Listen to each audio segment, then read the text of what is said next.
Let's talk Phillies baseball with radio analyst and former Phil shortstop, of course, Kevin Stocker. Hey, Kev, how are you this evening? Great. Doing great. Thanks. So, Kev, the Phillies clinched their first division title in 13 years the other night. They will clinch a first-round playoff bye either tonight or in the days ahead for sure. How you feeling about this team entering the playoffs? Good. I feel good, especially now that they've got some of the clinching stuff out of the way. It kind of weighs on your head. I know it was kind of inevitable, but it's still there. But I feel good, and I feel good because of the health of the issue. It's always about health when it comes down to the end of the season, health and pitching. So, you go back a couple of weeks, even 3 or 4 weeks, guys were there's always going to be nagging injuries. Guys are in and out of the lineup and things like that. But when you get to this stage of the year, the last week, maybe even the last 2 weeks, you have to start ramping up a little bit as a team and as players. Part of that is getting everybody healthy. Going into the playoffs right now, I feel really good about the health of the team. I feel good about where their mindset is. So yeah, I feel great. I mentioned the first round bye, the likely first round bye. We saw how that worked for the Braves the last couple of years. Not so good. The two teams in the World Series last year, the Rangers and D-backs, were, I think, the 5th and 6th seeds, respectively. Still, you do want those 5 days off and home field, right? Oh, yeah. Home field, I think, is more important than anything else, especially with Philadelphia. You want that home field advantage. There's no doubt that is an advantage to the team.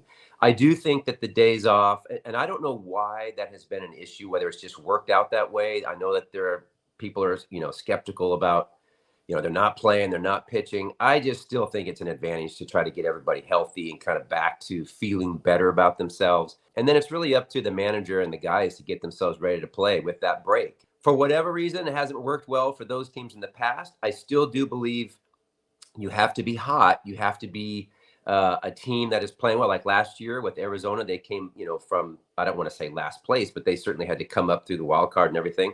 They were hot. And so you still have to have that part of your team playing well and hot, even if you get the break. So I think it's a huge advantage, no doubt.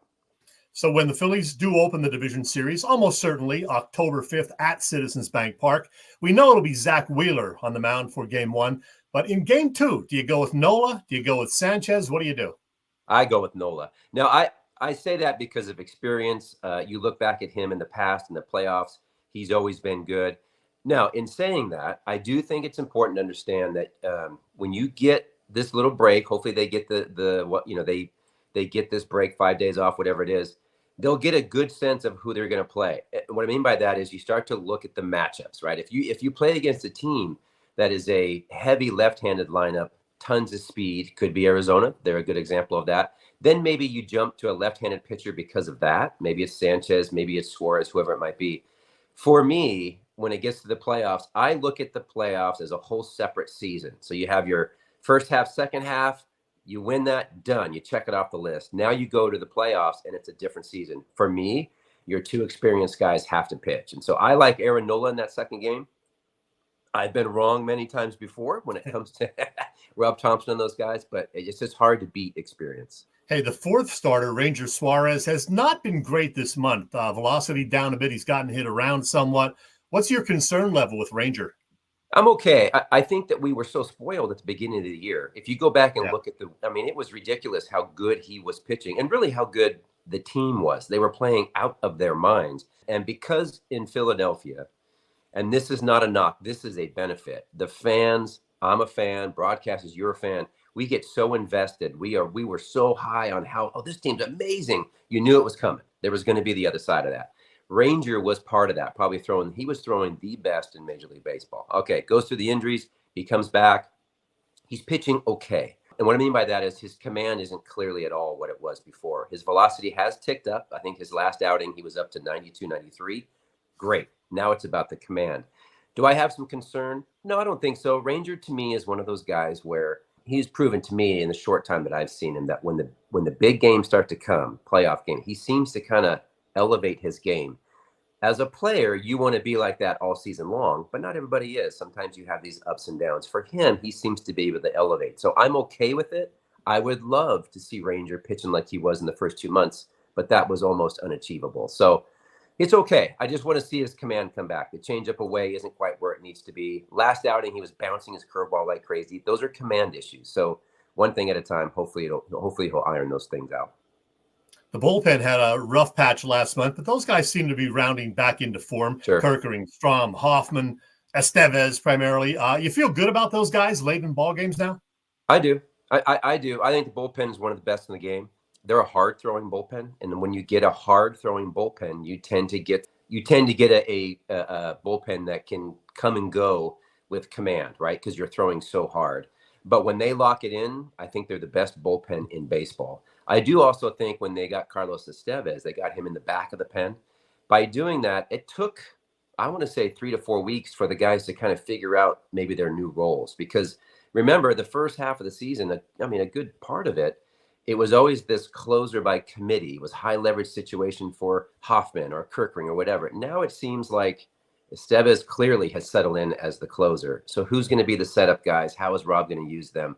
I think that took some time for everybody to figure out, and they're settling into that. So yeah, I'm happy with how the bullpen looks. Hey, by the way, speaking of Estevez, will they bring him back next season? He's a free agent. That's a great question. You're asking me things above my pay grade. I'm not really sure. I don't know. There's some question marks. I mean, you've got Ranger that they're trying to figure out. Even though I think they're trying to figure out Hoffman. What do you do with Jeff Hoffman?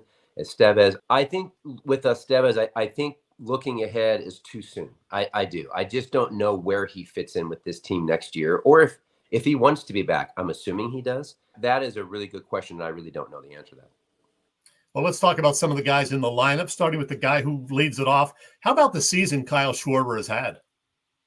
Well, Kyle to me has been just such a different player in the DH role. Last year, obviously playing in the outfield, and I think he had a lot of nagging injuries. Obviously, the surprise part of Kyle this year has been the way he has hit and the success he has had against left-handed pitching. I think a lot of teams just figured they had him with a left-handed pitcher, and he's figured out how to use the other side of the field. By doing that now, it's confused teams. They don't really know how to pitch him at times. I think Kyle has been a real steady player. He looks great. I think base running wise, he's running the bases really well. And again, a guy who stayed healthy throughout the season. So, I mean, you go back a year, I was one of those skeptical guys. Why is Kyle hitting the leadoff spot, right? And I think that noise has really settled down because they start to realize he gets on base. He still strikes out a lot. I don't like the strikeouts. I don't think Kyle does. But he's able to get past that with a lot of walks. He certainly has his home runs. And he just offers a stress at the top of the lineup from first pitch to last pitch. And I think it's reminiscent of like Lenny Dykstra, different player, right? But Lenny would get up there and right from the first pitch, he put a tremendous amount of stress on the pitcher. And that's, I think, what you want as a leadoff guy. We know Bryce has been banged up a little bit the last couple of months. He had that lengthy power outage, but he's been looking more like the Harper we expect to see. Harper going to have a big postseason, you think? When doesn't he? I mean, Yeah. yeah, I think so. I mean, he's a big game guy. He's obviously dealing with some nagging issues here and there. Very impressed with how he's been playing at first base. We can go into all of that defensive too. When he's at first, Bohm gets to stay at third. I think it really helps the defensive dynamic. He's super athletic at first base. The thing about Bryce is I like the fact that he has stayed in the lineup because, Rob Thompson, again, we go back to the health, is always about staying healthy. I think Rob would have loved to have figured out a way to give him some days off. And Harp's like, no way, man. I'm not doing that. And I think he understands the situation. So, I think Bryce will have a big series. Whenever he's in the 3 spot, again, he offers this dynamic in the middle of that lineup that forces teams to figure out how to pitch around those top 4 and 5 guys. And so, yeah, I think Bryce is just going to be a guy that's going to answer the bell. I think you'll see some big hits. He'll offer some excitement for the crowd, so it should be good. Bryson Stott has had a bit of a down year. What have you seen from Stott this year? Why has he not had the year we kind of expected from him? That's a really good question. I don't know. I love Stott. I mean, I think as an all-around player when it comes to speed, defense up the middle, he's a guy that really usually battles with 2 strikes. I think that this is just me looking at, I think that there was, last year he had a really good year. I think that there was some early in the season trying to get him to pull a little bit more, trying to get him to ambush, maybe hit some for more power. I think that's a mistake with Bryson. I go back and maybe I used myself a little bit. He's a different hitter than I was, but if I tried to get into a mode where I was trying to hit a home run, I got myself into problems. Now, he'll probably say that's not true. So if you just simplify it, maybe I think there was a period where they were trying to get him to pull more, things like that. It gets out of his game. And I know he goes the other way and sometimes he hits these lazy fly balls. But for me, his value at the plate when it comes to offensively is he doesn't typically strike out a lot, or he can get a ton of pitches out of the pitcher. So getting him to do a 9 to 10 pitch at bat is huge for the rest of this lineup. Whether he gets a base hit or he makes an out, if he can see 8 to 10 pitches, there's been too many first pitch, second pitch outs from Bryson. Now, when you get into the playoffs, well, that I think he's just going to hit as he can and try to get some big hits. Maybe that's something they can address next year. You cannot replace what he's done defensively. I mean, at second base, if I'm a pitcher, I don't care how he's hitting. I want him behind me. Absolutely. I played with too many infielders in my career where pitchers were pitching away from a defensive guy. Oh, I don't want to throw an inside fastball because my first baseman stinks, or whatever it might be. Those guys on the mound have so much confidence in Stott behind him. He's got to play when he can. Kevin, what are the postseason plans for the radio broadcast crew as we move into October? Scott, LA, and you. How's that going to work? Well, I don't really know, to be honest with you. A lot of times we've talked about it. Last year it was a 3-man booth. We were all three in there, and it went pretty well. It was a lot of fun to be sitting next to Larry, and I got to ask him pitching questions, and we bounced each other, things off. But I just don't know. Radio, and I think you probably know this, it's tougher with 3 guys in the booth because Scott has to paint the picture and really. So to find time to talk and not sound like you're over each other is tough. I think that's probably which way we're going to end up going, but I really don't know what we're going to do. I do know that I'll be on the road games. I know that for sure because I'm always doing the roads. Other than that, I'm not. Deal. Yeah. Well, we're running out of time, Kev. So let's do a little 3 and out, 3 quick ones. First thing, which Philly was the most pleasant surprise this year? Christopher Sanchez. That was probably the correct answer. You got it. Nice. I tell you, I think Christopher has been phenomenal. Yeah, he's certainly a 1 or 2 or 3 line pitcher. He's going to be here for a long time. Couldn't be happy. Yeah, he had a great year for sure. Secondly, how good is Shohei Ohtani? Oh my gosh, he's a game changer. He's one of the best in the game. I want to say this: he's one of the best offensive players in the game, pitching wise as well. But he's not doing that yet. So he's got all that money. But I mean, he is a showstopper. He is legit. Yeah, he's something else. He's a generational player. Number 3, will Taijuan Walker throw another pitch for the Phillies ever? Ever or this year? That's a really good question. How about after this week? After this week, I do not think that they've given up on him completely. What I think I know. What I mean by that is maybe not this year, but going into the offseason, they still have a lot invested in Taijuan. Yeah. So in saying that, Taijuan is such a good athlete. I would think Taijuan has a choice. He's got to make a choice. I think he has to make some changes to his arsenal. What those are, I don't know.